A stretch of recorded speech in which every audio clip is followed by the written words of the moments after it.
The metallic slam of a locker door against the changing room wall at Fort Bragg echoed like a gunshot.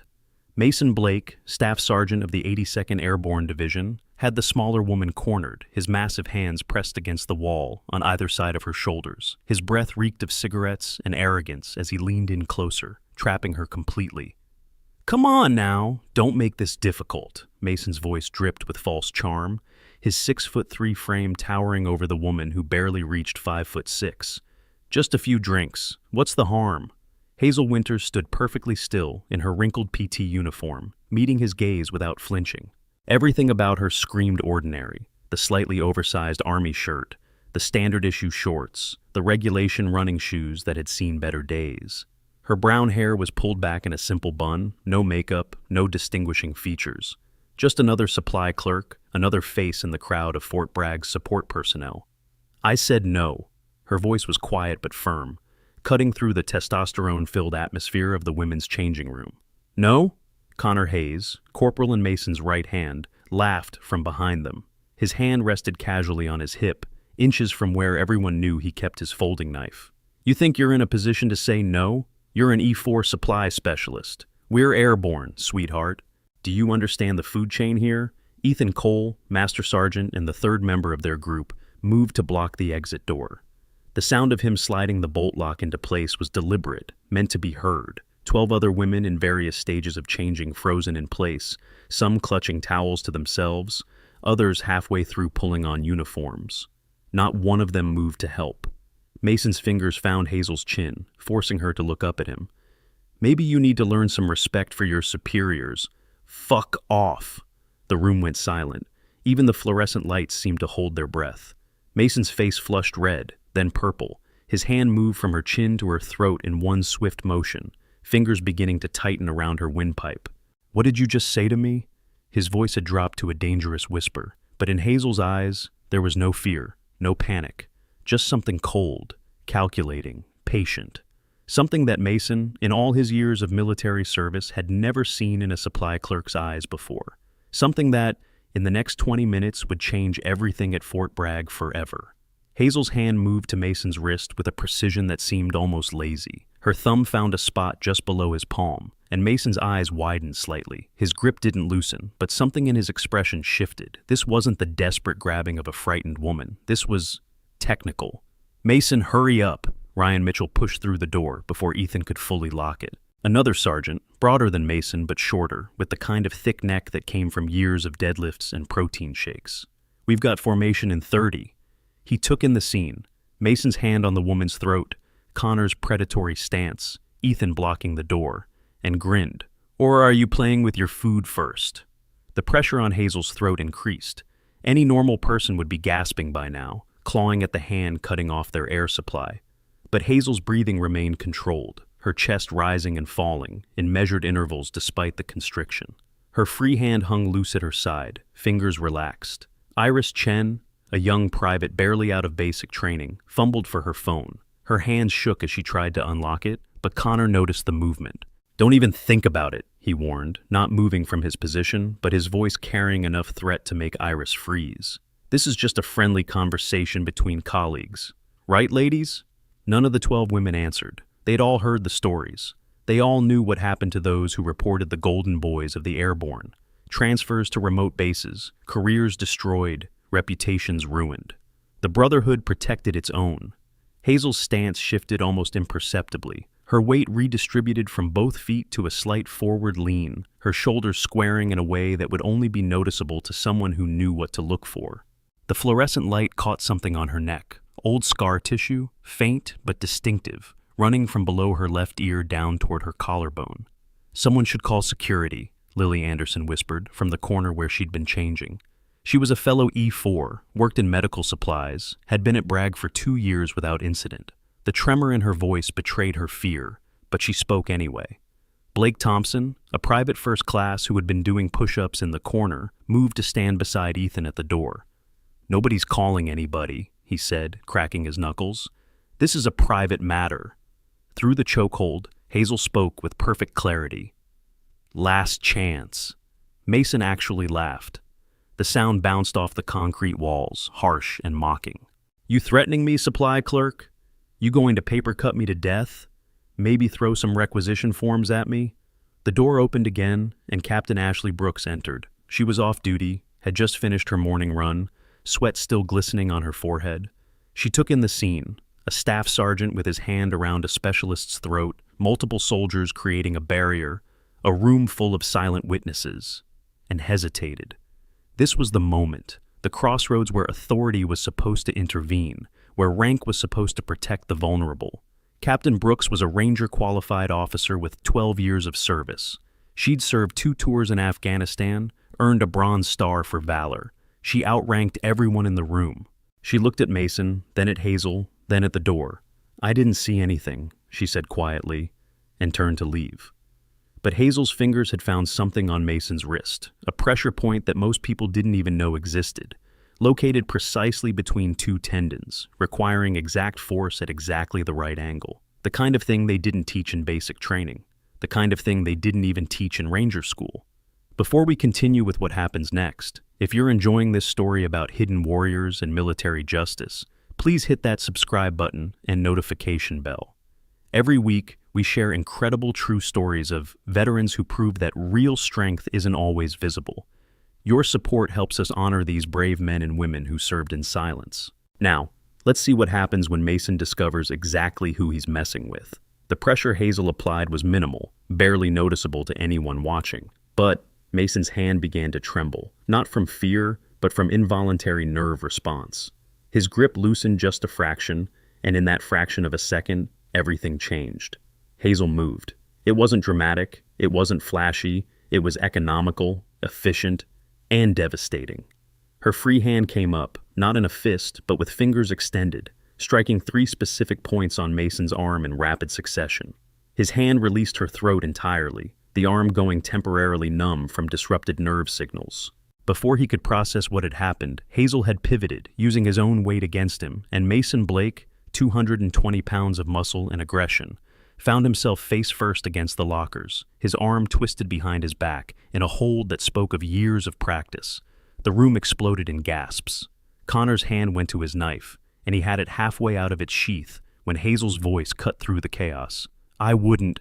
She hadn't moved from her position holding Mason, hadn't even looked at Connor, but something in her tone made him freeze. This wasn't the voice of a frightened supply clerk. This was the voice of someone who had given orders in situations where following them meant the difference between life and death. "You crazy!" Mason started to struggle, but Hazel shifted her grip slightly, and he cried out in pain.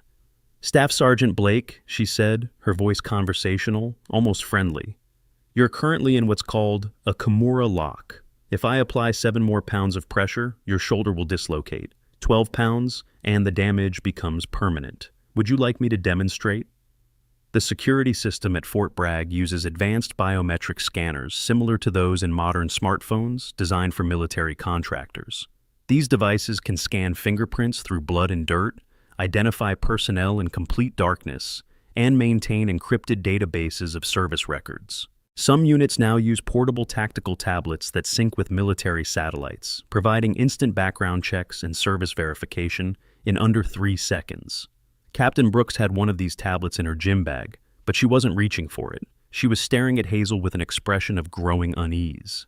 Dylan Cruz pushed through the crowd that was forming. A specialist like Hazel, but assigned to the combat engineers, he had the kind of wiry strength that came from hauling equipment through rough terrain. "Let him go," he demanded. "You got lucky. Mason was going easy on you. You want a real fight? Fight me." Hazel released Mason and stepped back. The staff sergeant stumbled forward, rubbing his shoulder, his face a mixture of rage and something else, uncertainty. In 15 years of military service, through airborne training and 2 combat deployments, nobody had ever handled him like that, especially not a woman who weighed maybe 130 pounds soaking wet.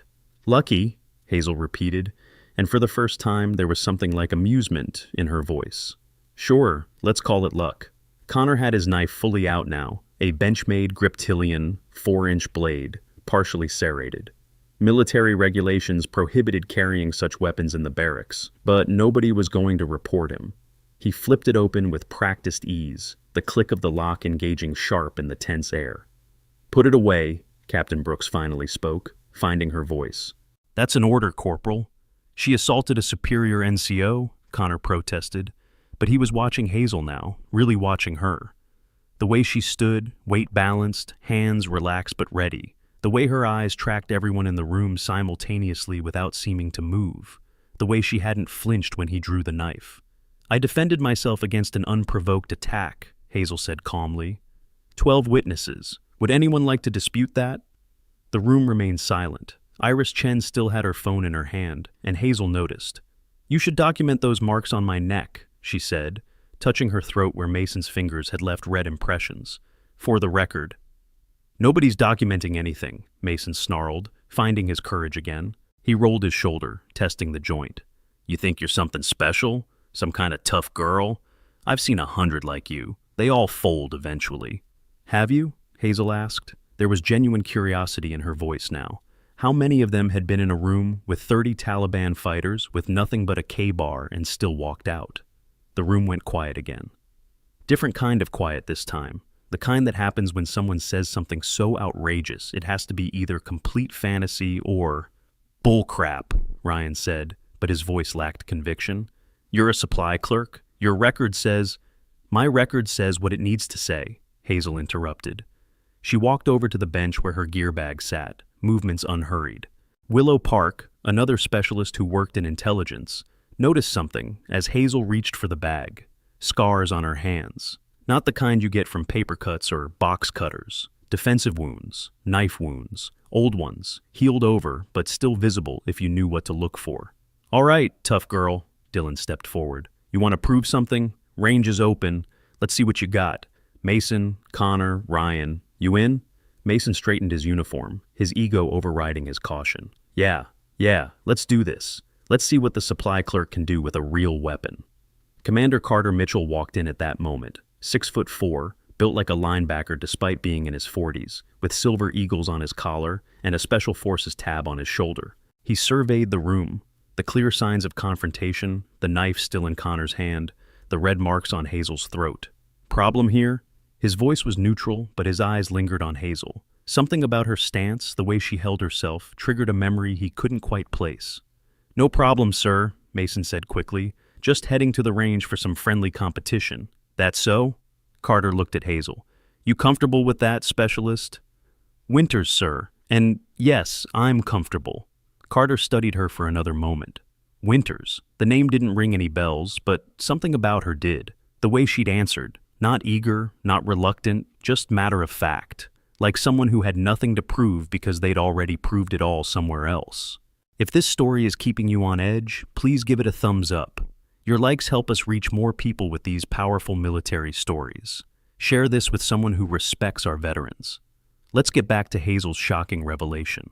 The range was a 20-minute walk from the barracks. By the time they arrived, word had spread. What started as a confrontation between 5 soldiers and 1 supply clerk had turned into an event. 30 people had gathered, maybe more. Someone had even brought a cooler of water, like this was some kind of show. The range safety officer, Sergeant First Class Noah Bell, looked up from his paperwork as the crowd approached. What's this about? Friendly competition, Mason said, signing in on the range log. That all right with you, Sergeant? Noah looked at the group, his eyes settling on Hazel. There was something about military bases. Stories traveled fast, got embellished, became legend before lunch. He'd already heard 3 versions of what had happened in the changing room, each more unlikely than the last. Standard rules? He asked. Let's make it interesting, Dylan said. M4 qualification course first. Then we'll do stress shoots, throw in some weapon assembly under time, see who's really trained and who's just talking. Hazel picked up one of the range M4s, checking the chamber with automatic precision. The way her hands moved over the weapon wasn't quite right for someone who supposedly spent their days counting boxes and filling out forms. It was too smooth, too familiar, like a pianist sitting down at a piano after years away, the muscle memory deeper than conscious thought. Ladies first, Mason said mockingly, gesturing to the firing line. Hazel moved to the prone position. The standard qualification required 40 rounds at distances from 25 to 300 meters. Pop-up targets with different exposure times. Most soldiers scored in the mid-20s. Expert qualification was 36. She settled behind the weapon, and Commander Carter noticed something. Her position was textbook, but not Army textbook. The way she wrapped the sling, the placement of her support hand, the angle of her body, it was all slightly different. Familiar, but he couldn't place from where. "Range is hot," Noah announced. The first target popped up at 50 meters. Hazel fired once. Center mass. The target dropped. 25 meters. Pop. Down.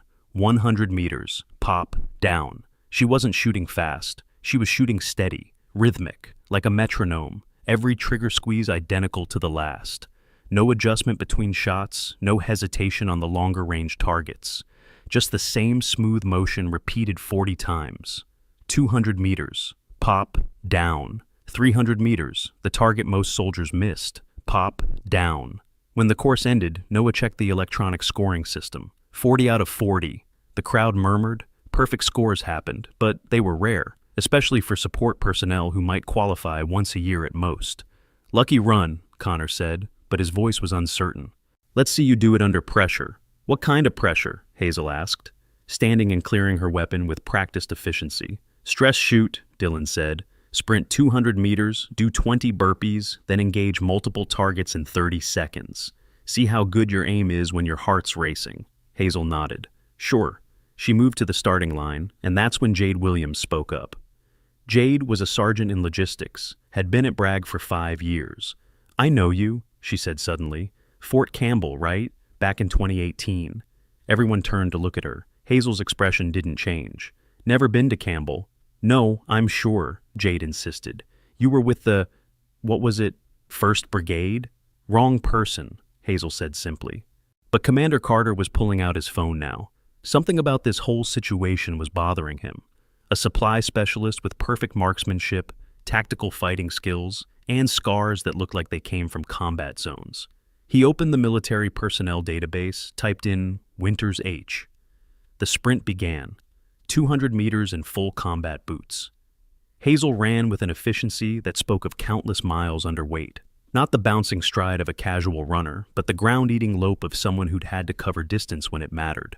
She hit the burpee station and dropped into the exercises without hesitation. 20 perfect repetitions, each one identical to the last. Veterans like Hazel often struggle with insurance claims for service-related injuries. Specialized military insurance providers now offer coverage for PTSD treatment, traumatic brain injuries, and combat-related disabilities. These policies can provide up to $2 million in coverage, including experimental treatments not covered by standard VA benefits. Many veterans don't know they qualify for supplementary private insurance that covers their families too. But Hazel wasn't thinking about insurance as she sprang up from the last burpee and moved to the firing position. Her heart rate should have been at 160, maybe 170. Hands should be shaking, breathing ragged. But as she shouldered the weapon, her breathing shifted. Box breathing. 4 seconds in, 4 seconds hold, 4 seconds out, 4 seconds hold. The kind of breathing they taught to snipers and special operations troops for controlling autonomic responses under stress. The targets started popping up. Not in sequence this time, but randomly. Multiple targets, different ranges, 3 seconds exposure maximum. Hazel's rifle cracked steadily. She wasn't aiming in the traditional sense. The weapon moved to where it needed to be, fired, moved again. Flow state shooting, where conscious thought stepped aside and training took over. 30 seconds, 20 targets. 20 for 20, Noah announced. And now his voice carried something beyond surprise. Respect, maybe, or recognition. Carter's phone buzzed. The database search had returned a result, but most of it was redacted. Black bars covered entire sections. What he could read made his blood run cold. Winters, HL, E4 Specialist, current. Previous service, redacted. Qualifications, redacted. Deployments, redacted. Security clearance, TSSCI, inactive. Notes, C, PERSCOM directive, redacted. TSSCI, top secret, sensitive compartmented information.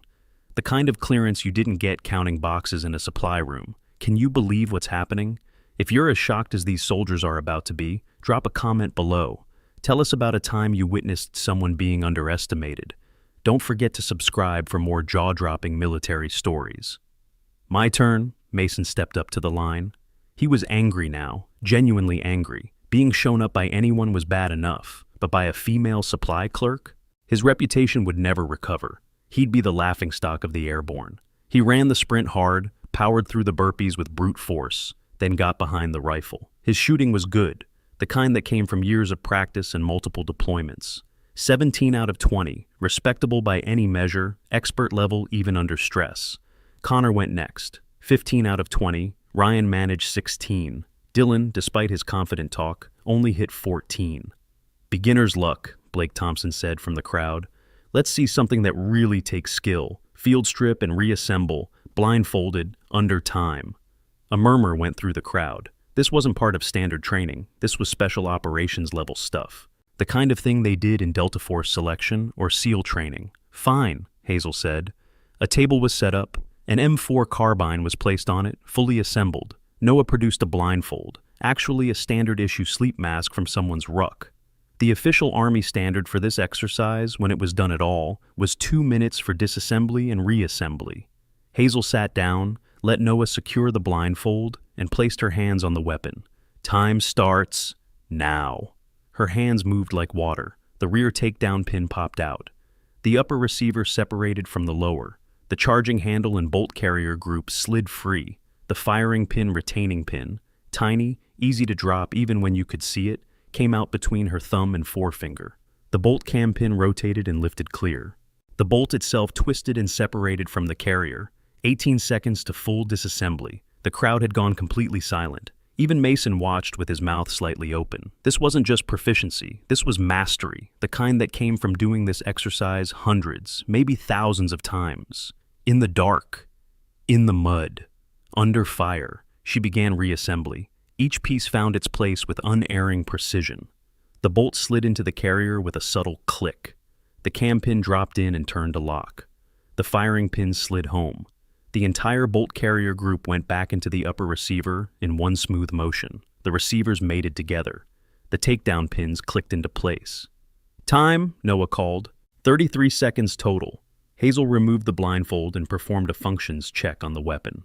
Everything worked perfectly. That's... Dylan started, then stopped. That's not possible. Nobody's that fast. Nobody in supply, anyway. Commander Carter was walking over now, his phone still in his hand.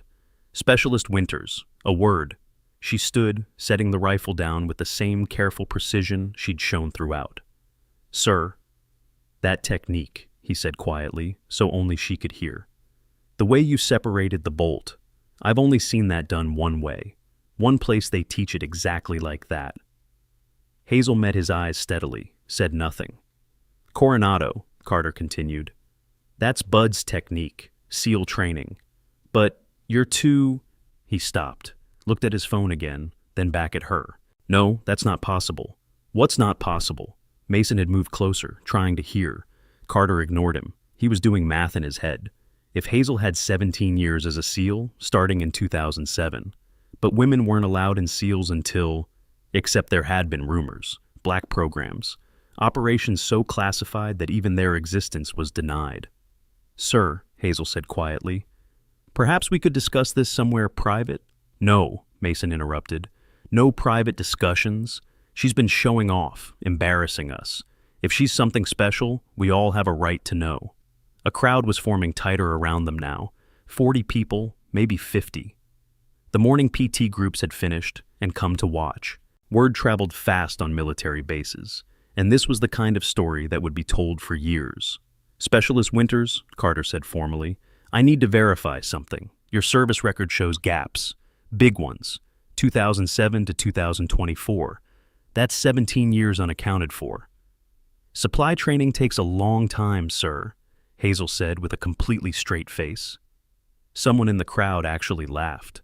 Mason grabbed her shoulder, spinning her around to face him. Enough games. Who are you really? See, some kind of military intelligence? You're not just supply. Nobody in supply shoots like that, fights like that. His hand was still on her shoulder. Hazel looked down at it, then up at Mason. Staff Sergeant Blake, you're touching me. Again. After what happened earlier, that shows remarkably poor judgment. Or what? Mason's other hand came up, grabbing her other shoulder, shaking her slightly. You'll embarrass me some more? Newsflash, damage is already done. So, why don't you tell us all who you really are? Or...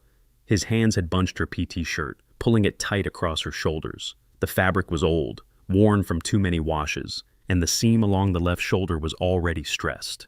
As Mason pulled, it tore. The sound of ripping fabric was sharp in the morning air. The shirt separated at the shoulder, revealing skin underneath. Skin marked with ink. Black ink in a very specific design. An eagle, wings spread. A trident crossed with an anchor behind it. A flintlock pistol crossed behind that. The special warfare insignia of the United States Navy SEALs. Below it, in small, precise lettering, Team 6, and below that, dates 2007-24. The world stopped. Someone dropped a water bottle. It hit the concrete with a splash that sounded like an explosion in the silence. Holy! Amber Rodriguez, a specialist from the motor pool, was the first to speak. That's DevGru. That's SEAL Team 6. Commander Carter's phone slipped from his numb fingers. It clattered on the ground, the screen still showing Hazel's partially redacted service record. But he didn't need the phone anymore. He knew exactly who she was now. He'd heard the stories. Everyone in Special Operations had heard the stories. No, Mason said, stepping back, his hands falling away from her shoulders. That's impossible. Nothing's impossible, Staff Sergeant, Hazel said quietly, not moving to cover the exposed tattoo. Just classified. Captain Ashley Brooks had gone pale. She snapped to attention so fast she almost fell over. Her hand came up in a salute that was parade ground perfect. Chief, it's Specialist Winters on paper, Hazel said calmly, but since we're apparently past pretenses, she reached into her pocket and pulled out something small, metal, worn smooth from years of handling.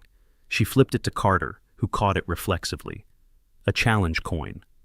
But not just any challenge coin. The Navy SEAL trident on one side. On the other, an image that made Carter's hands shake. The image was classified. So classified that even possessing this coin without authorization was a federal crime. It showed a night vision image of a compound in Pakistan. Below it, a date, May 2nd, 11. Operation Neptune Spear, Carter whispered. The crowd pushed closer, trying to see. Phones were coming out, people recording everything. You were on the Bin Laden raid? Someone asked from the crowd. Hazel said nothing. She didn't have to. Connor's knife fell from his nerveless fingers, clattering on the concrete. You're her. You're the ghost. Now Hazel did react, just a slight tightening around her eyes. Haven't heard that name in a while. The ghost? Iris Chen asked, her phone still recording. What does that mean? Ryan answered, his voice hollow. There were rumors, stories, about a female operator in DevGru, someone who could get in and out of places nobody else could. Small enough to fit through ventilation systems, quiet enough to... They called her the ghost because enemies would just disappear. No shots fired, no alarms, just gone. That's just military urban legend, Dylan protested, but his voice was weak. He was staring at the tattoo, at the dates. 17 years. 17 years in the most elite special operations unit in the world. Chief Petty Officer Winters, Commander Carter said formally, reading from his phone screen, where he had managed to access a deeper level of classification with his command codes.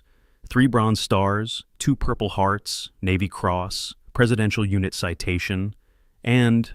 He stopped, looked up at her. Medal of Honor, classified recipient, 2013. The Medal of Honor, the highest military decoration. And classified, which meant whatever she'd done to earn it was so sensitive that even the act itself couldn't be acknowledged publicly. Mason had backed up against a vehicle, his legs seemingly unable to support him. I grabbed you. I put my hands on your throat. Yes, Hazel said simply. You did. You could have killed me, right there in the changing room. You could have killed all of us. Yes, she said again. I could have. But you didn't. I didn't need to. You weren't enemy combatants. You were just... She paused, seemed to consider her words. Confused about appropriate workplace behavior. After incidents like this, military personnel often need specialized legal representation. JAG defenders and private military attorneys who understand UCMJ protocols charge premium rates, but can mean the difference between dishonorable discharge and cleared records. Online legal consultation services now offer 24-hour support for service members, with some providing free initial case evaluations for veterans. The implications were starting to sink in. Mason had assaulted a Medal of Honor recipient, Connor had drawn a weapon on a member of SEAL Team 6. They'd sexually harassed someone who'd been on the world's most famous special operations mission. "Why?" Captain Brooks asked, her voice small. "Why are you here? Pretending to be supply?" Hazel looked at her torn shirt, then around at the crowd. Everyone was waiting for her answer. These weren't enemies to be eliminated or targets to be neutralized. These were fellow soldiers, confused and shocked, and probably scared. PTSD, she said simply. 17 years of operations. 17 years of classified missions. 17 years of... She paused. Of being the ghost. I was done. Retired, honorably discharged with full benefits and a job offer from every three-letter agency in the government. But I didn't want that. I wanted quiet. I wanted normal. I wanted to serve without the weight of what I'd done. So I re-enlisted, as a specialist, in supply. But that's... Noah Bell found his voice. That's insane. You went from DevGru to counting boxes? Counting boxes doesn't require deciding who lives and dies, Hazel said quietly. Counting boxes doesn't wake you up at 3 a.m. covered in sweat. Counting boxes is simple, clean, peaceful. The crowd was growing. Someone must have called others because there were now close to 100 people gathered. Officers, enlisted, even some civilians who worked on base. "I need to make a call," Commander Carter said, pulling out his phone again. This needs to go up the chain. Way up. What an incredible revelation. If Hazel's story inspired you, check out our next video about a female Apache pilot who saved 200 Marines. Click the link on screen now, subscribe, and ring the bell so you never miss our military stories. But before Carter could dial, another voice cut through the crowd. "Stand aside!" The crowd parted like the Red Sea. General Morrison strode through, his aides struggling to keep up. 3 stars gleamed on his shoulders. His face was carved from granite, expression unreadable. Everyone snapped to attention, even Hazel, though her damaged shirt made the gesture somewhat less formal than intended. The general stopped in front of her, studied her for a long moment. Then, to everyone's complete shock, he saluted. Not the casual salute of a superior to a subordinate, a full, formal salute, the kind given to Medal of Honor recipients. "Chief Winters," he said. "Or do you prefer Ghost?" "Specialist Winters is fine, sir." "No," the general said firmly. "I don't think it is. Do you know why I'm here?" "No, sir. I got a call 20 minutes ago from JSOC. Apparently someone accessed your classified file without proper authorization." He looked at Carter, who went pale. "Set off all kinds of alarms. They called me directly, told me who you really were, what you've done, and more importantly, what's happening right now." "Sir?" The general turned to face Mason, who looked like he might vomit. "Staff Sergeant Blake, you're under arrest for assault. Corporal Hayes, you're under arrest for threatening a federal agent with a deadly weapon." "Federal agent?" Connor squeaked.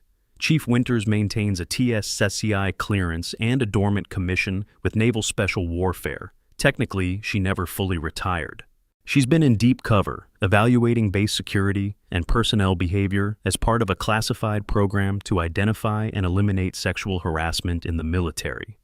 Hazel's expression didn't change, but something flickered in her eyes. This was news to her, too. "Sir," she started. "Play along, Chief," the general said under his breath, then louder. "Master Sergeant Cole, you're relieved of duty pending investigation. Captain Brooks, you'll face a review board for failure to intervene." Military police were arriving now, their vehicles pulling up with lights flashing. Mason didn't resist as they cuffed him. He seemed to be in shock, muttering something about just trying to get a date over and over. Connor was less cooperative. "This is wrong. She set us up. She..." "Corporal Hayes," the general's voice could have frozen lava. "You drew a weapon on a decorated Navy SEAL who was operating under orders. You're lucky you're only facing court-martial and not a body bag." As the MPs led them away, the general turned back to Hazel. "Chief, walk with me." They moved away from the crowd, though everyone was still watching, still recording. This would be on social media within minutes, viral within hours. "That wasn't true, was it?" Hazel asked quietly. "The deep cover story." "No," the general admitted. "But it's true now, retroactively. The paperwork's already being generated. Sometimes the best lie is the one that should have been true. Why? Because the alternative is admitting that Fort Bragg allowed a Medal of Honor recipient to be sexually assaulted by its own NCOs. Because the truth, that you just wanted peace and quiet, makes us look even worse. And because, he paused, because Mason Blake is my nephew. Hazel stopped walking. Sir? My sister's boy, arrogant, entitled, and now facing the end of his career, but also family. The general met her eyes. I could have protected him, pulled strings, made this go away. But I've read your file, all of it. Even the parts that are so classified they don't officially exist. Operation Broken Arrow, the Tehran incident, what you did in Somalia. You've earned the right to justice, even from family. I didn't want justice, Hazel said. I just wanted to be left alone. And they couldn't even give you that. The general's voice was bitter. 17 years of hell, and you come back to serve quietly, humbly, and this is how we repay you? A helicopter was approaching, the distinctive sound of a Black Hawk. It circled once, then began to descend toward the nearby landing pad. That's your ride, the general said. I didn't call for extraction. No, but JSOC did. Admiral Stevens wants to talk to you. Personally. Admiral Stevens, commander of Joint Special Operations Command. Hazel's former boss, in a sense, though the chain of command in Black Operations was never that clear. I'm retired, Hazel said. No one ever really retires from DevGru, the general said. They just take long vacations. The Black Hawk touched down, its rotors still spinning. A figure in navy dress blues stepped out. Commander Sarah Grant, Pentagon liaison for Naval Special Warfare. She approached with the kind of purposeful stride that suggested urgent business. Chief Winters, she said, saluting, I'm sorry to interrupt your retirement, but we have a situation. There's always a situation, Hazel said. This one's different. It involves your old team. What's left of it? Hazel's entire demeanor changed. The casual, tired veteran disappeared, replaced by something sharp and dangerous. My team's dead. Somalia, 2019. Not all of them. Mia survived.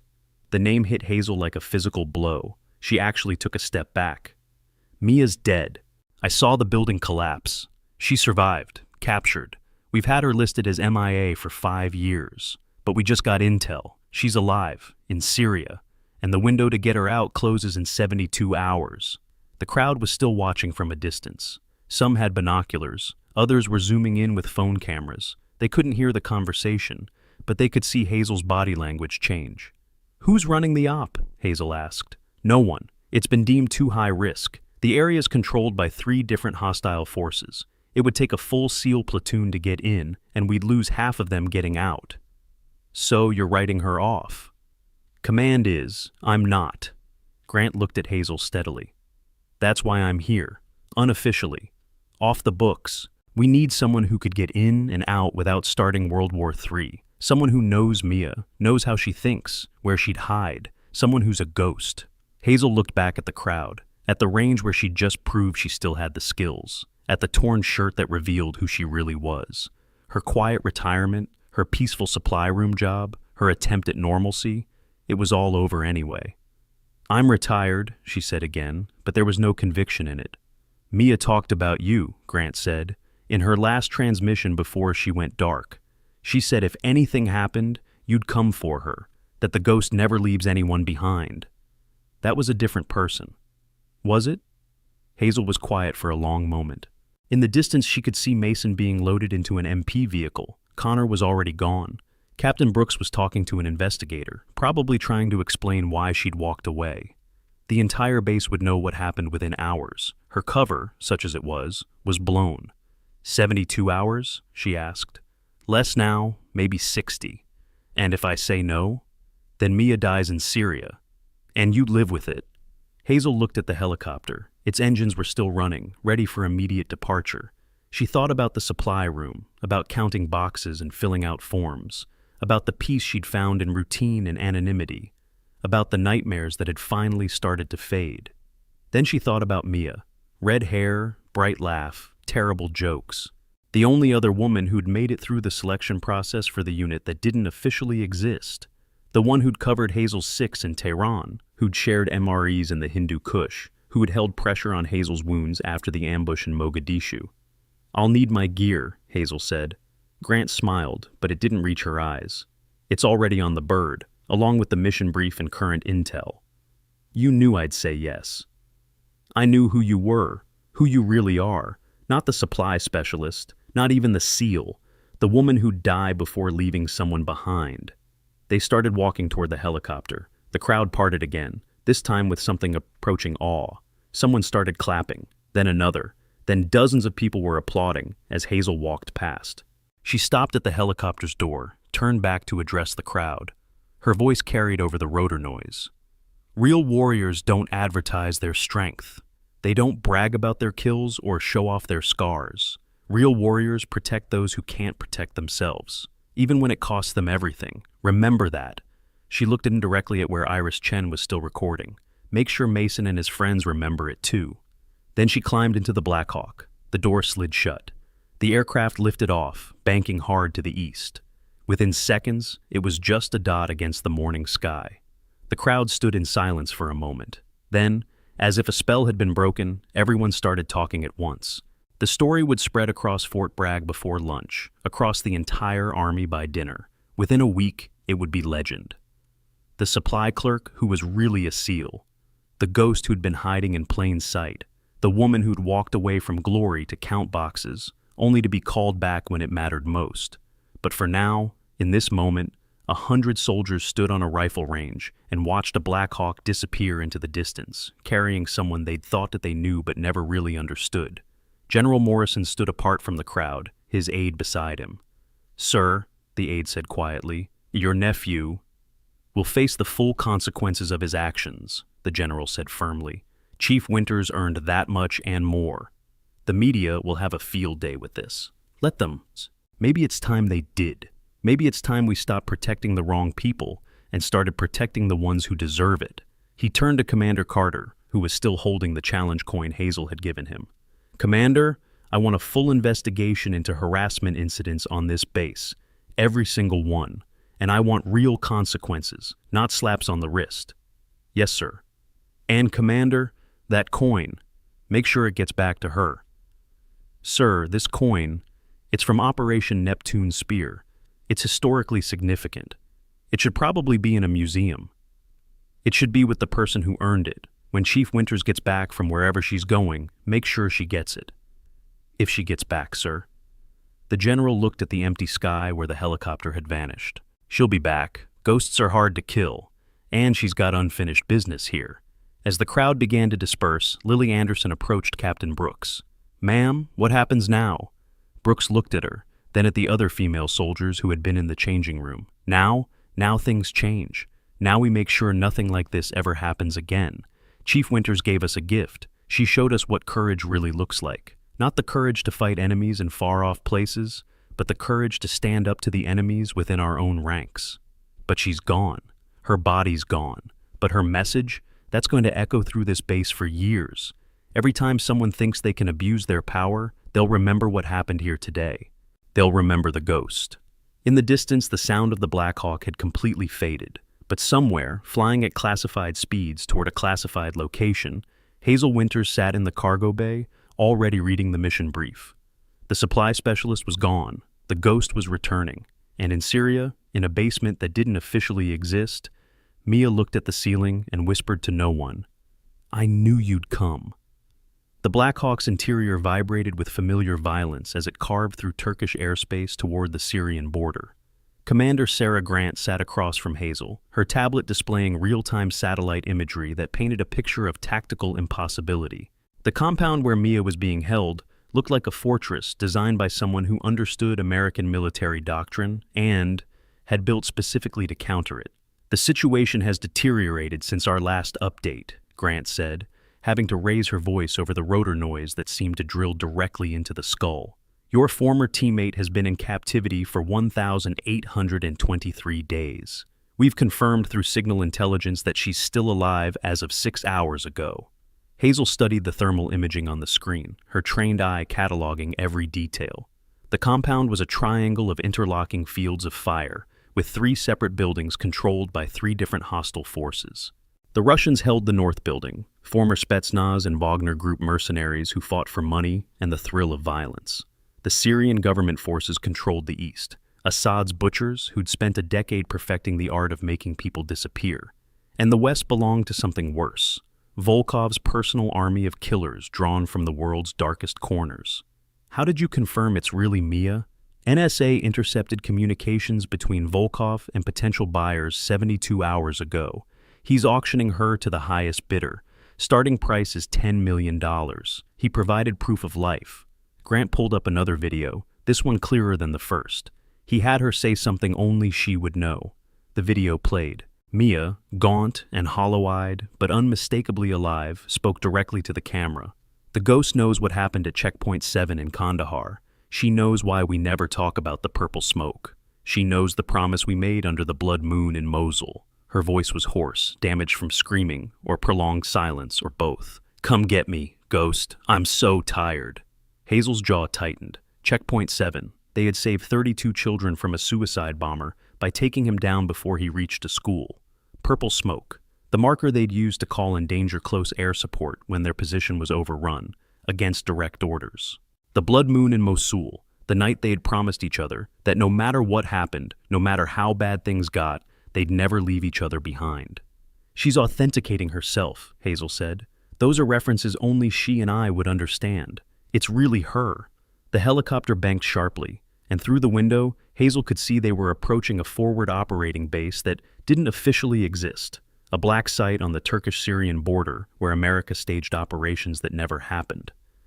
Your equipment is already loaded on the C-17, Grant continued, handing her a small device no bigger than a credit card.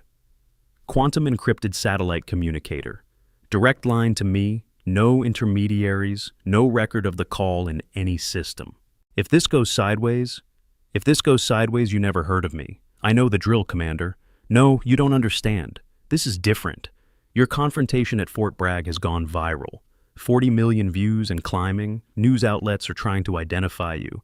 Someone leaked that you're a Medal of Honor recipient. The Pentagon is in full damage control mode. If you're captured in Syria, if Volkov publishes video of having you, then America denies everything, and I die in a basement just like Mia's been dying for 5 years. Grant leaned forward. That's what I'm trying to tell you. The president herself is watching this. She asked about you specifically, asked if the stories were true, a female SEAL who participated in Neptune's spear. The SecDef confirmed it. You're not just a ghost anymore, Hazel. You're a symbol. Half the women in the military are calling you a hero for what you did to Blake. Blake was nothing, a bully with delusions of importance. Volkov is something else entirely. The helicopter touched down on a landing pad surrounded by blast walls and guard towers. The C-17 Globemaster was waiting, its cargo bay open, engines running. No markings, no identification numbers, nothing to indicate it belonged to any nation's air force. As they walked toward it, Hazel noticed the security detail. Not regular military, but operators from the activity, the intelligence support activity that provided deep reconnaissance for Tier 1 units. Inside the aircraft's cargo bay, her equipment was laid out with military precision. But it wasn't just her old gear. There were upgrades, new technologies that hadn't existed when she'd tried to retire 5 years ago. DARPA's been busy, Grant explained, picking up what looked like a standard suppressor. This reduces your weapon's sound signature to under 60 decibels, quieter than normal conversation. The rounds are subsonic but use a new propellant that maintains terminal ballistics out to 300 meters. She moved to another case containing what appeared to be fabric. Adaptive camouflage, not quite invisibility, but close. It reads the surrounding environment and adjusts its pattern in real time. In low light conditions, you'll be practically invisible to the naked eye. And this? Hazel picked up a small injector pen. Synthetic adrenaline compound. 10 times more powerful than epinephrine. One dose can keep you functional for 6 hours, even with injuries that should be fatal. The crash afterward will require immediate medical attention, but it'll keep you alive long enough to complete the mission. Hazel loaded her equipment methodically. The plate carrier that had saved her life in Baghdad, now upgraded with new ceramic plates that could stop armor-piercing rounds. The HK-416 rifle she'd carried on over 100 missions, now fitted with the new suppressor, and an optic that provided thermal, night vision, and electromagnetic spectrum detection in one package. Her sidearm, the Sig Sauer Pukes with Ghost engraved on the slide, loaded with ammunition that could penetrate body armor at close range. Flight time to the drop zone is 6 hours, the loadmaster informed them. You'll halo jump from 43,000 feet, landing approximately 3 miles from the target. Weather conditions are marginal, sandstorm moving in from the west. Should hit about the time you land. Good. Sandstorms mask thermal signatures and muffle sound. They also reduce visibility to near zero. I've operated blind before. Grant pulled up another screen showing the compound in detail. Volkov has 43 fighters on site as of our last count. The Russians have 12, all former military. The Syrians have 15, mostly conscripts, but with heavy weapons. Volkov's personal security team is 16 operators from various backgrounds. Former SAS, Spetsnaz, French Foreign Legion, even a few ex-SEALs who went mercenary. ROE? Weapons free on all hostiles, but Hazel, if possible, we want Volkov alive. He has intelligence on terrorist networks, arms dealing routes, human trafficking operations. He's a goldmine of information. He's a dead man who doesn't know it yet. Hazel, he tortured her for 5 years. 5 years, Sarah. Whatever intel he has isn't worth letting him breathe another day. Grant nodded slowly. Officially, I'm required to request you attempt live capture. Unofficially, no one will shed a tear if he doesn't survive. The C-17 lifted off, climbing rapidly toward its cruising altitude. Hazel spent the flight studying every piece of intelligence they had on the compound. Guard rotations that changed every 2 hours, but with a 17-second gap when the shifts overlapped. A drainage tunnel on the south side that was supposed to be sealed, but thermal imaging suggested might be compromised. The basement where Mia was held, one entrance visible, probably another hidden. Getting in would be challenging. Getting out with a prisoner who'd been in captivity for 5 years would be nearly impossible. But impossible was just another word for Tuesday in her former life. 6 hours later, she stood at the open door of the C-17, looking down at the darkness below. 43,000 feet, the edge of the stratosphere where the air was so thin that without her pressure suit and oxygen mask, she'd be dead in seconds. The curve of the Earth was visible at this altitude, and the stars above were brilliant diamonds against the absolute black of space. 2 minutes to drop, the jumpmaster's voice crackled through her earpiece. She could see the sandstorm below, a massive wall of dust and debris moving across the desert like a living thing. It would hit the compound just about the time she landed, perfect cover for infiltration. 1 minute, Hazel thought about Fort Bragg, about Mason Blake, who was probably in a cell contemplating the destruction of his career, about Captain Brooks, who was finally finding the courage to lead, about Iris Chen and Lily Anderson and all the other women who'd found their voices, because someone had finally shown them it was possible to fight back. 30 seconds. She thought about Mia, alone in that basement for 5 years, holding on to sanity by carving tridents into concrete. 1,823 days of captivity. 1,823 prayers for rescue. 10 seconds. The red light turned green. Hazel stepped into the abyss. The first minute of free fall was always the purest form of existence she'd ever experienced. No sound except her own breathing through the oxygen mask. No sensation except the gradual increase of air pressure as she plummeted through the stratosphere. Her altimeter showed numbers that decreased at a rate that would terrify most humans. 40,000, 35,000, 30,000. But for her, it was meditation in motion. At 20,000 feet, she deployed her canopy. The opening shock was violent, jerking her upward relative to her fall rate, though she was still descending rapidly. The ram air parachute above her was virtually invisible, coated in radar-absorbing material and colored to match the night sky. She was a ghost falling through darkness toward a reunion with demons. The sandstorm hit when she was still 500 feet up. One moment she could see the compound lights below, the next she was wrapped in a maelstrom of dust and wind that threatened to collapse her canopy. She fought for control, using every bit of her 17 years of experience to stay stable. The landing was hard, harder than she'd planned, but she managed to execute a proper parachute landing fall that distributed the impact across her body. She quickly gathered the canopy and activated the thermite charge that would destroy it completely, leaving nothing but melted fabric and ash, indistinguishable from the war debris that littered Syria. The sandstorm was in full force now, visibility down to maybe 10 feet. Perfect. She pulled out her GPS device, synced to satellites that could penetrate the storm. 3.2 miles to the compound. In full combat gear, carrying 60 pounds of equipment, through a sandstorm, over terrain that was probably mined or booby-trapped. She'd done worse. 3 hours and 47 minutes later, she was in position on a ridge overlooking the compound. The storm was beginning to pass, visibility improving to maybe 50 meters. Through her enhanced optic, she could see the guards struggling with the conditions.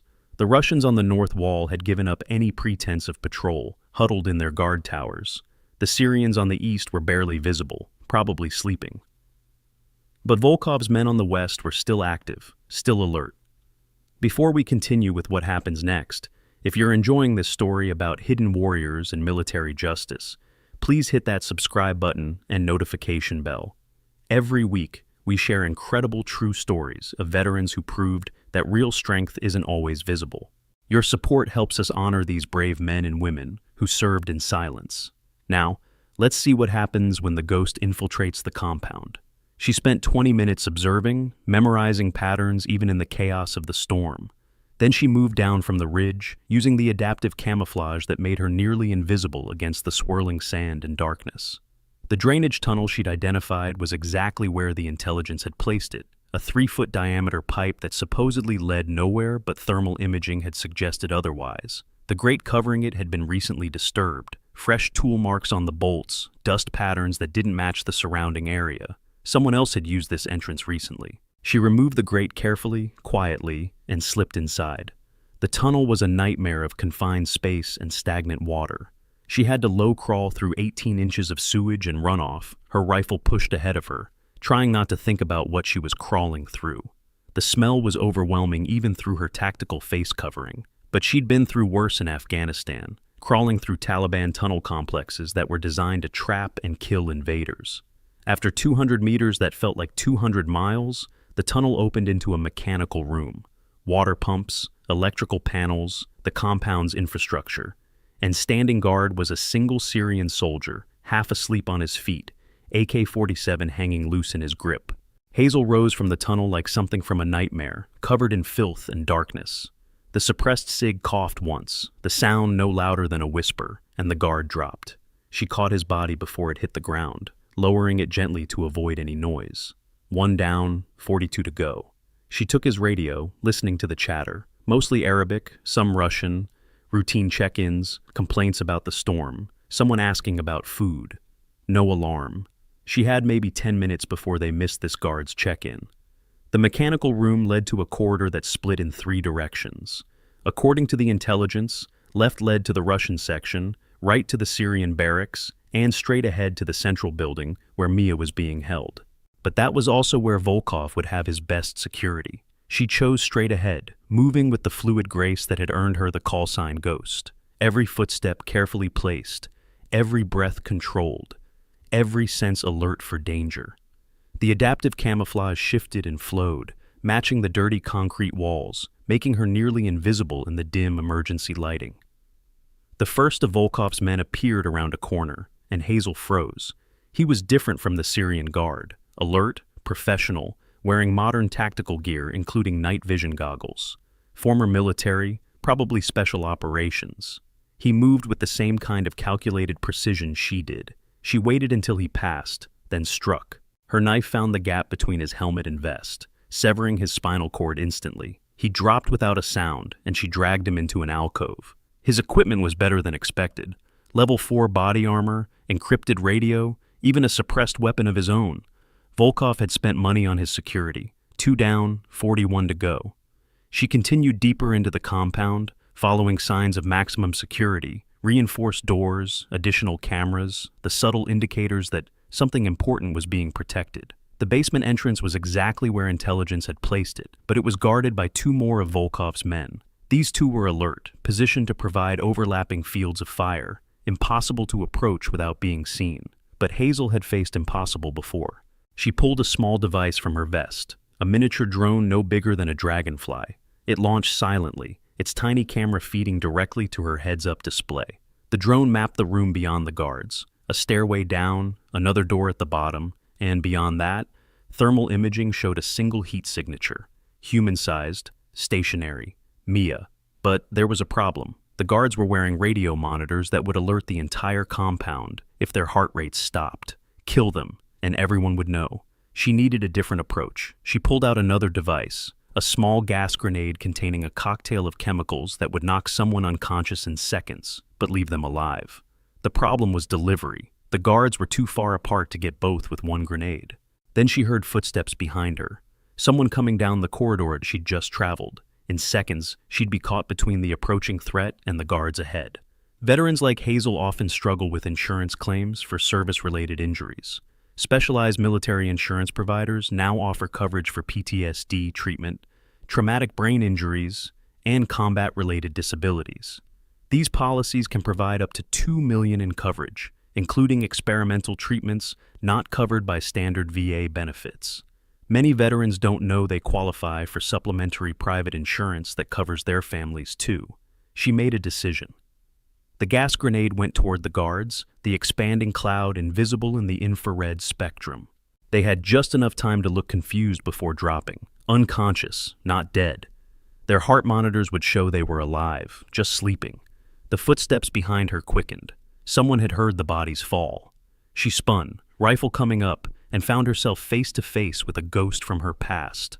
Marcus Webb, former SEAL Team 6, had been on her team for 3 operations before going private military contractor. They'd saved each other's lives in Iraq, had trusted each other completely. Now he stood 10 feet away, rifle pointed at her head, recognition dawning in his eyes despite her filthy appearance and adaptive camouflage.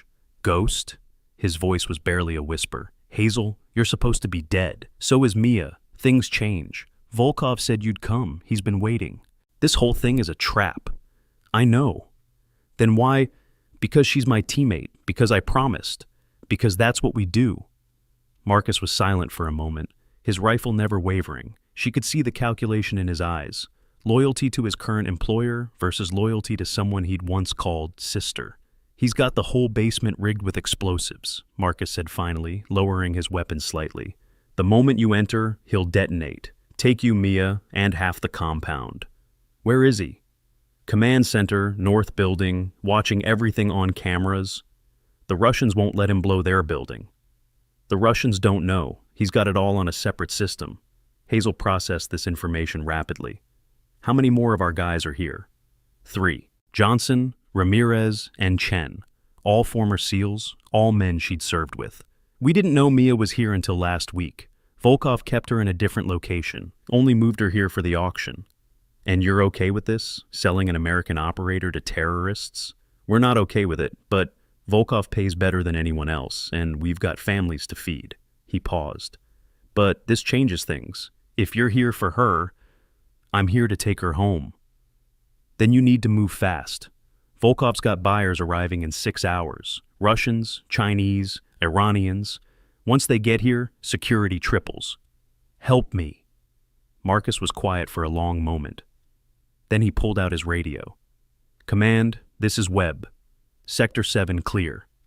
The intruders were just rats. Big ones from the storm. A heavily accented voice responded. Copy, continue patrol. You've got maybe 15 minutes before he figures out something's wrong, Marcus said. The gas you used will keep those guards out for 20. I'll create a distraction on the north side. Pull security away. Why? Because I remember who I used to be. Because Mia's one of us. Because maybe there's still a little honor left in me. He turned to go, then stopped. Hazel, when you see Volkov, make it hurt. Count on it. Marcus disappeared into the darkness, and 30 seconds later, Hazel heard explosions from the north side of the compound. Alarms began blaring, voices shouting in multiple languages. The distraction had begun. She moved quickly down the stairs, past the unconscious guards. The basement door was reinforced steel with an electronic lock. She attached a small shaped charge, just enough to destroy the lock without bringing down the ceiling. The explosion was lost in the chaos of alarms and shouting from above.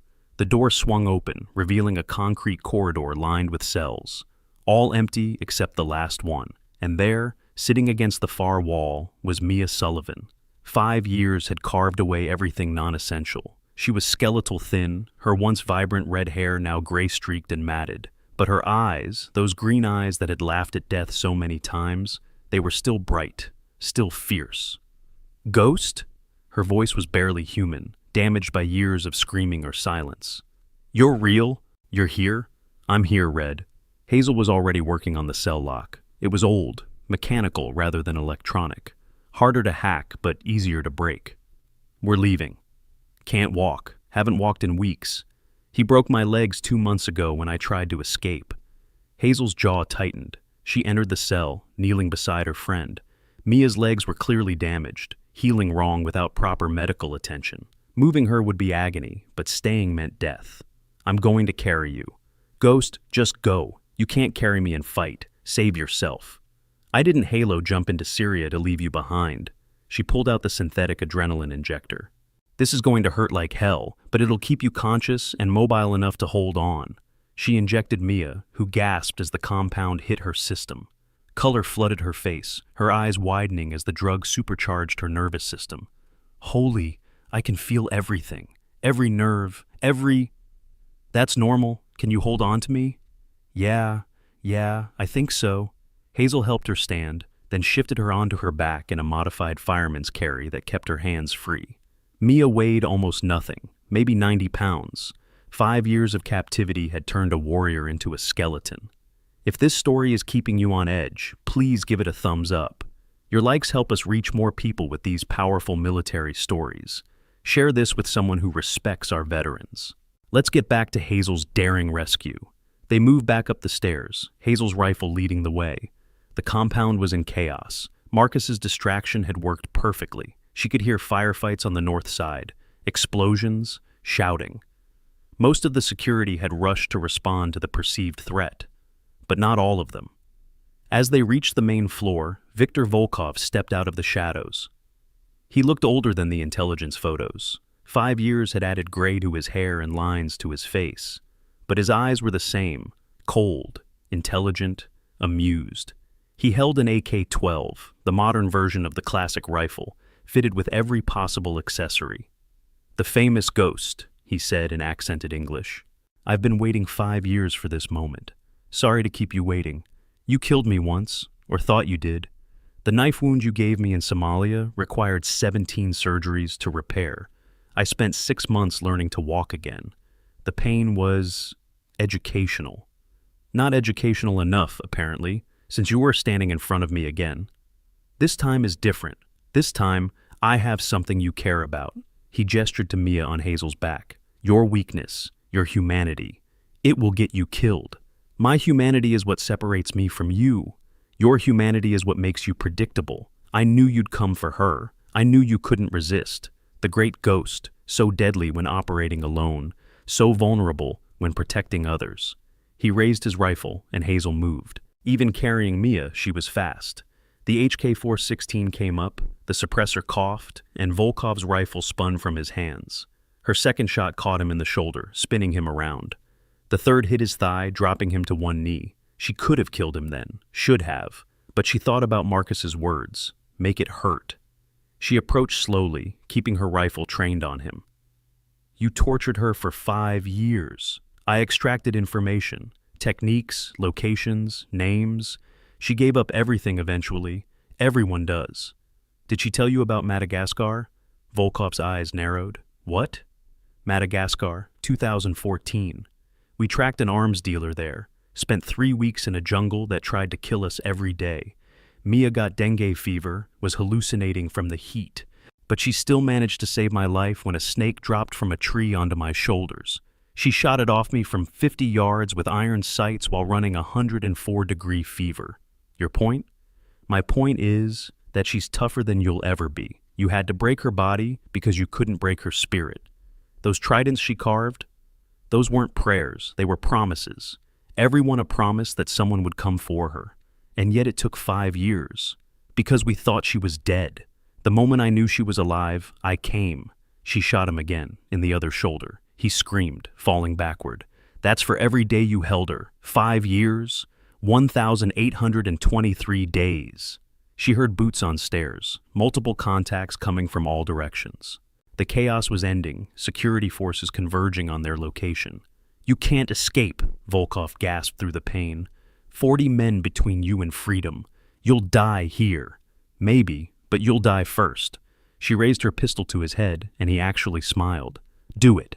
Make me a martyr. My men will hunt you forever. Ghost, Mia whispered from her back. "The tunnel, south side. He doesn't know we know about it." Hazel backed toward the mechanical room, keeping her weapon on Volkov. He was trying to reach something in his pocket, probably the detonator for the explosives. She shot his hand, the bullet destroying fingers and palm alike. "That's for breaking her legs." More footsteps, closer now. She could hear Russian voices, Syrian Arabic, and English. The entire compound was converging on them. She reached the mechanical room, slammed the door, and barricaded it with everything she could move. It would buy them minutes at most. The tunnel entrance was still open from her infiltration. "Can you hold your breath?" she asked Mia. "Do I have a choice?" "Not really." They plunged into the tunnel, Hazel now crawling backward to drag Mia with her. The sewage was higher now, the storm having flooded the drainage system. Several times they had to fully submerge to get through sections where the water reached the ceiling. Behind them, she could hear pursuit. Someone had figured out their escape route. Flashlight beams danced in the water behind them, voices echoing in the confined space. Hazel pulled a grenade from her vest. Not fragmentation, but white phosphorus. Willy Pete, they called it. It would burn through anything, create smoke that would fill the tunnel, and the water wouldn't stop it. "Close your eyes and hold your breath," she told Mia, then pulled the pin and rolled the grenade back down the tunnel. The explosion was muffled by water and distance, but the screams that followed weren't. White phosphorus burned at 5,000 degrees Fahrenheit. It would eat through flesh, bone, and soul. The tunnel filled with smoke that even water couldn't suppress. They emerged from the drainage pipe into the desert, both gasping for air. The storm had passed, leaving crystal clear night air. And standing there, as if he'd been waiting, was Marcus Webb. "Figured you'd come out here," he said. Behind him were three other men, Johnson, Ramirez, and Chen, all former teammates, all armed. "Volkov?" "Alive. Missing some pieces, but alive." "Good. He owes us 6 months of back pay." Marcus shouldered his rifle. "You've got about 3 minutes before they get through the smoke and come after you. Exfil? 3 miles northwest. You'll never make it carrying her, not with them pursuing. Then we'll die trying." Marcus looked at his men. Some silent communication passed between them. Then he pulled out his radio. "Command, this is Webb. We've got them. Northwest sector, heading for grid reference Alpha 7. All units converge on my position." Hazel raised her rifle, but Marcus held up a hand. "That'll buy you 30 minutes. Everyone will head to Alpha 7, which is 6 miles from your actual exfil. We're even, Ghost. Next time we meet, we might not be on the same side." "Why?" "Because Mia saved Chen's kid in Afghanistan. Because Johnson owes you for Fallujah. Because Ramirez still has nightmares about Somalia. Because maybe we're not as lost as we thought." He turned to go, then stopped. "There's a vehicle 200 meters north. Keys are in it. Volkov will come after you. He's got resources you can't imagine. Let him come." Marcus and his team disappeared into the darkness, and Hazel found the vehicle, a beaten Toyota Hilux, the cockroach of war zones. It started on the first try, and she drove hard across the desert, Mia barely conscious in the passenger seat.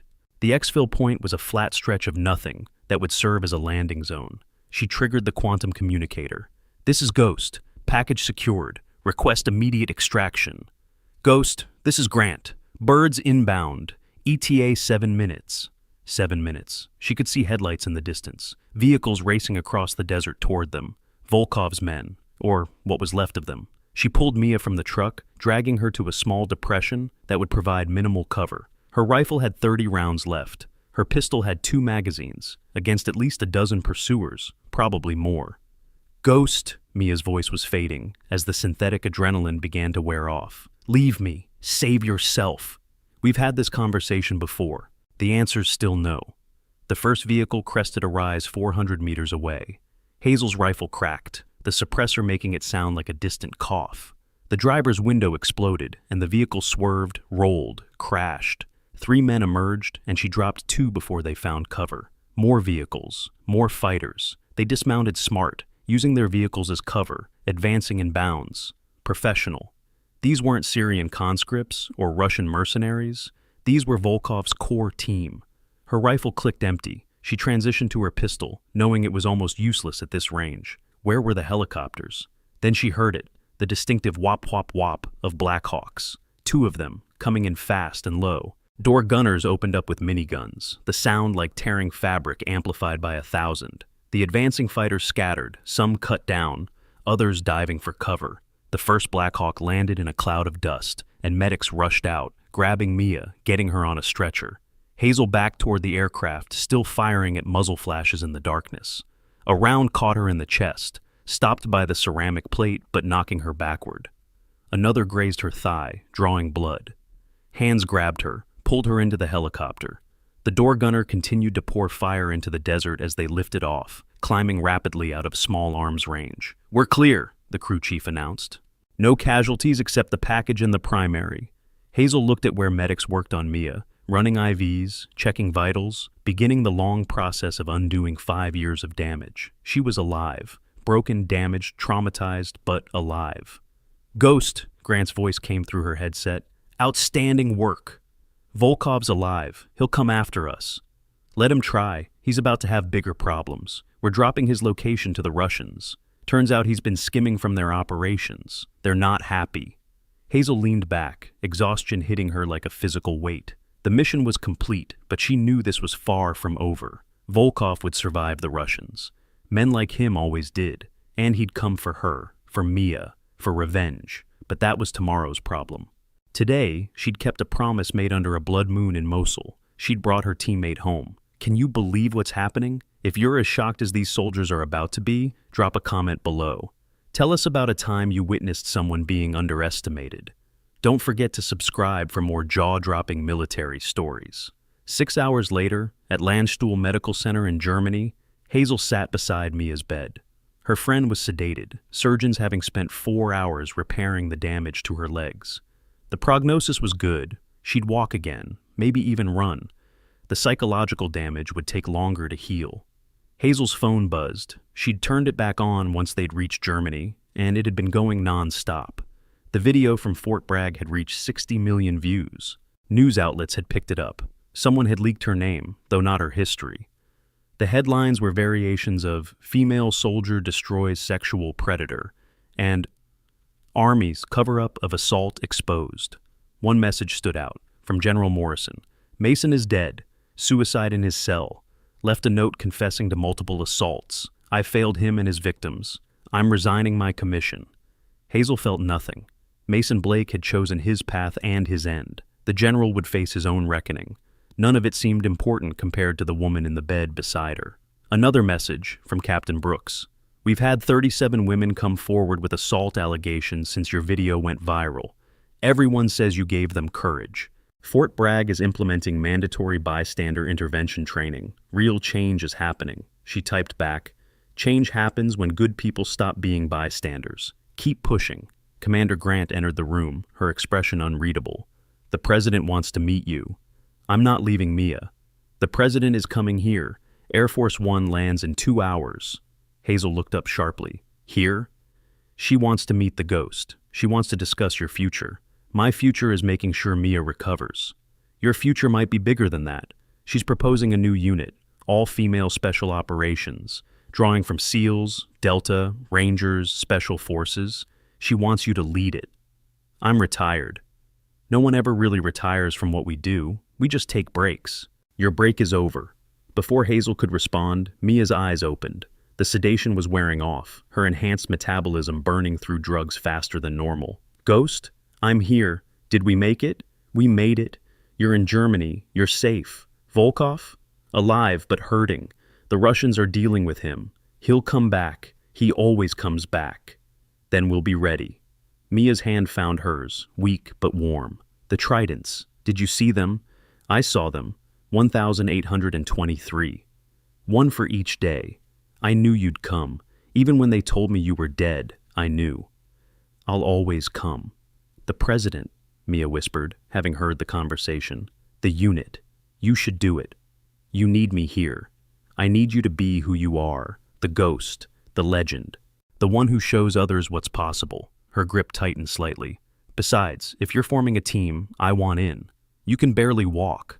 I'll heal, I always do, and then we'll show them what female operators can really do." Grant cleared her throat. "There's something else. The video from Fort Bragg. Someone leaked your identity. Not your full history, but enough. The media knows you're a Medal of Honor recipient. They're calling you the first female Navy SEAL. I'm not the first. I'm just the first they know about. Either way, you're about to become very famous. Hazel looked out the window at the German countryside. Somewhere out there, Volkov was planning his revenge. Somewhere at Fort Bragg, women were finding their voices. Somewhere in Washington, politicians were debating what to do with her. But here, in this room, none of that mattered. What mattered was that she'd kept her promise. She'd brought Mia home. Her phone buzzed again. A message from an unknown number. This isn't over. V. Volkov. Already reaching out, already planning. She deleted the message without responding. Let him come. She'd faced worse than him and survived. Ghost team, Mia said softly.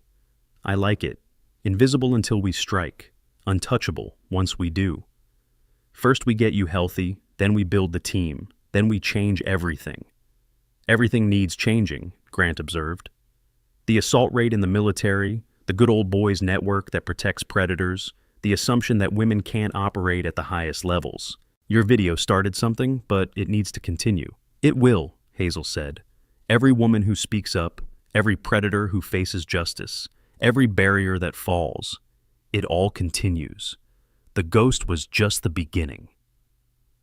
2 hours later, the President of the United States walked into the hospital room. She was smaller than Hazel had expected, but her presence filled the space. She looked at Mia in the bed, at Hazel sitting beside her, at the two warriors who'd survived hell to be here. Commander Winters, she said, Chief Sullivan, I've read your files. What you've done, what you've survived, what you've accomplished, it's beyond extraordinary. We did our jobs, ma'am. No, you did far more than that. You proved that limitations are often just assumptions. That courage comes in all forms. That strength isn't determined by gender. She pulled up a chair, sitting at their level rather than standing over them. I'm here to offer you something, a chance to make official what you've been doing unofficially, a recognized all-female special operations unit, full funding, full support, full authority. And full deniability when things go wrong, Hazel asked. Less deniability than you've had. This unit would be acknowledged, not advertised, but not hidden. A statement that America recognizes talent wherever it exists. What about the old guard, the ones who think women don't belong? They'll adapt or retire. The video from Fort Bragg has shifted public opinion dramatically. Sometimes it takes a shock to the system to create change. After incidents like this, military personnel often need specialized legal representation. JAG defenders and private military attorneys who understand UCMJ protocols charge premium rates but can mean the difference between dishonorable discharge and cleared records. Online legal consultation services now offer 24-hour support for service members, with some providing free initial case evaluations for veterans. The president stood. Think about it. Talk to Chief Sullivan when she's recovered. The offer stands. She turned to leave, then paused. Commander Winters, what you did to Staff Sergeant Blake, some are calling it excessive. He had his hand around my throat, ma'am. I know, I'm not criticizing. I'm saying that sometimes excessive is exactly what's needed to break a pattern of abuse. Sometimes the system needs a shock. After she left, Hazel and Mia sat in silence for a while. Finally, Mia spoke. We're going to do it, aren't we? Build this team? Yeah, we are. Good, because I've got a list of names. Women who have been operating in the shadows, doing the impossible without recognition. It's time they stepped into the light. Hazel pulled out her phone and opened a new document. At the top, she typed, Ghost Team Selection Criteria. Below that, she began writing. Physical capability equal to male Tier 1 operators. Mental resilience proven through combat or extreme adversity. Ability to operate independently or as team. Zero tolerance for predatory behavior. Commitment to changing military culture from within. What about women who've been assaulted? Mia asked, reading over her shoulder. Do we exclude them?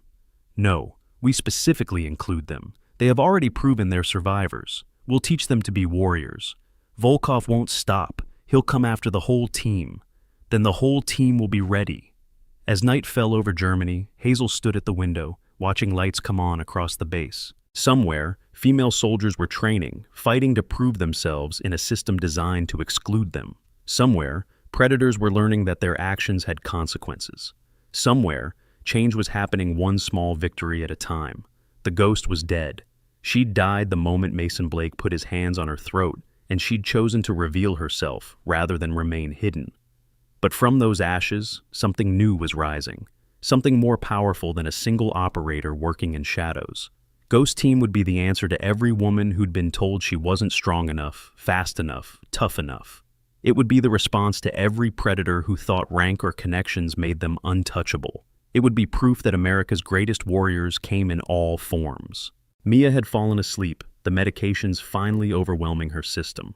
Hazel pulled a blanket up over her friend, then returned to her phone.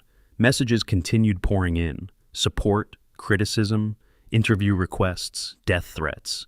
She ignored them all, except one, from Iris Chen at Fort Bragg. "Ma'am, I'm putting in my special operations packet next week. If Ghost Team becomes real, I want to try out. You showed me what's possible. Let me show you what I can become." Hazel smiled and typed back, "Train hard.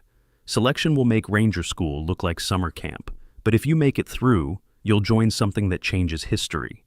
She put the phone away and settled into the chair beside Mia's bed. Tomorrow would bring new challenges. Volkov's revenge, political battles, the massive task of building a unit from nothing. But tonight, she'd accomplished the impossible. She'd brought her teammate home from 5 years of hell. The mission was complete. The war for equality, respect, and recognition had just begun. And Ghost Team would be on the front lines, invisible until they struck, unstoppable once they did. In the distance, she could hear helicopters arriving and departing, the endless cycle of military operations continuing. Soon, she'd be back in that cycle, but different this time. Not alone, not hidden, not denied. The ghost was dead. Long live Ghost Team.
Right.